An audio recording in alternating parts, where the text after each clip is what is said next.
Halo teman-teman, kita akan masuk ke topik 1, judulnya Akarnya Kokoh, subtopik 1, yang berjudul Pengertian Akidah. Akidah dalam bahasa Arab berasal dari aqoda, yaqidu, aqidatan, yang berarti ikatan yang kuat, dasar atau sandaran yang kokoh.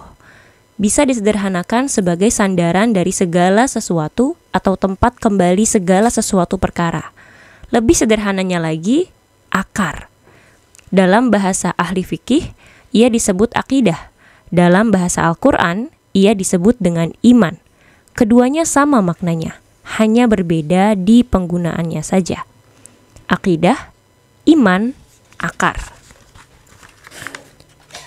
Sebagaimana kita bahas di awal, akidah atau iman ini adalah hal goib, urusan keyakinan, perkara hati, lebih tepatnya di ranah pemikiran.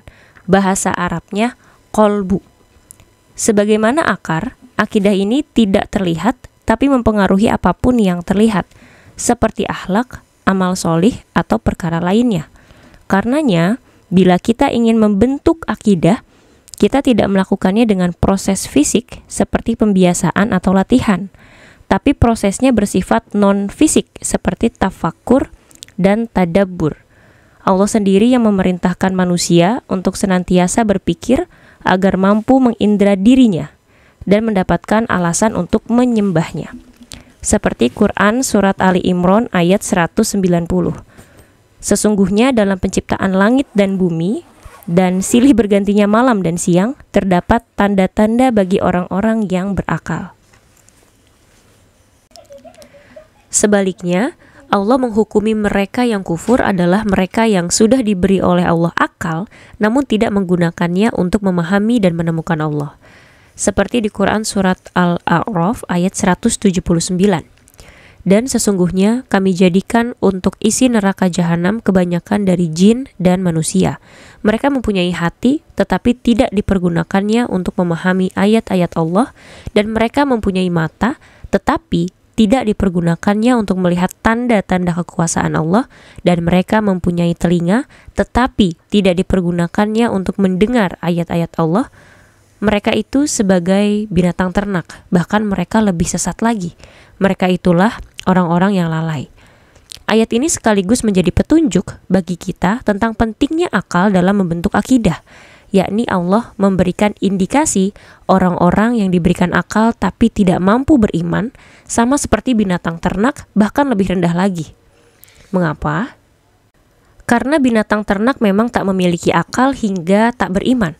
Tapi manusia yang akalnya sehat tapi tidak beriman pada Allah dengan akalnya, maka dia lebih parah dari binatang ternak tersebab tak memaksimalkan potensi akalnya. Seekor monyet misalnya, diberikan padanya pilihan antara uang 10 miliar dengan setadan pisang. Manakah yang akan dia pilih? Tentu setadan pisang. Meskipun kita memintanya untuk bersabar dan berpikir ulang dengan matang, dan kita jelaskan kepadanya andai dia memilih 10 miliar, maka dia bisa membeli tanah yang sangat luas, lalu menanaminya dengan pohon pisang beraneka jenis, hingga dia bukan hanya mendapatkan setadan pisang saja, melainkan pisang yang cukup untuk seumur hidupnya. Maka setelah penjelasan ini, tentu monyet tetap akan memilih setadan pisang. Mengapa? Karena monyet tidak memiliki akal. Karenanya ia tak mampu berpikir. Oleh karenanya, seruan untuk beriman itu hanya dituju pada yang memiliki akal, yaitu manusia dan jin. Akal adalah tools menuju keimanan. Maka fungsi akal adalah mencari bukti, agar punya alasan untuk mampu menghamba pada Allah secara total.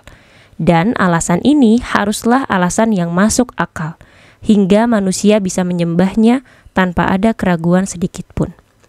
Beda dengan ketika seseorang beriman tidak dengan akalnya. Misal dia beriman pada Islam hanya karena mimpi berhaji. Maka ini akan sangat sulit sekali untuk diduplikasi. Sebab ini hanya pengalaman pribadi, karena tidak semua orang bisa mengalaminya. Berbeda dengan beriman dengan akal. Maka siapapun yang memiliki akal pasti bisa untuk melakukannya. Karena fungsi akal itu sama. Karena pada hakikatnya manusia selalu mencari alasan sebelum melakukan sesuatu. mencari pembenaran sebelum meyakini sesuatu, dan itu fitrah adanya. Kita tak akan mau berbuat sebelum kita meyakini bahwa apa yang kita perbuat itu memang sesuatu yang layak kita lakukan. Begitu juga dengan akidah. Dia menuntut adanya bukti, atau bisa dianggap juga bahwa akidah itu adalah berpikir tentang mengapa. Sebab pertanyaan mengapa adalah pertanyaan yang mencari alasan. Bila kita bisa menjawabnya, maka kita punya alasan untuk melakukannya. Why? Sayangnya, sebagian besar orang muslim justru menggantungkan akidahnya pada sesuatu yang bersifat anggapan, klaim, bukan bukti, hingga keyakinan itu mudah tercerabut, digoyang atau digantikan, sebab ia tak menghujam, sebab minim bukti dan nyaris tanpa argumen.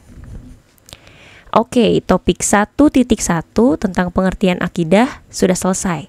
Sekarang kita lanjut ke topik 1.2 yang berjudul Mengapa kamu Muslim?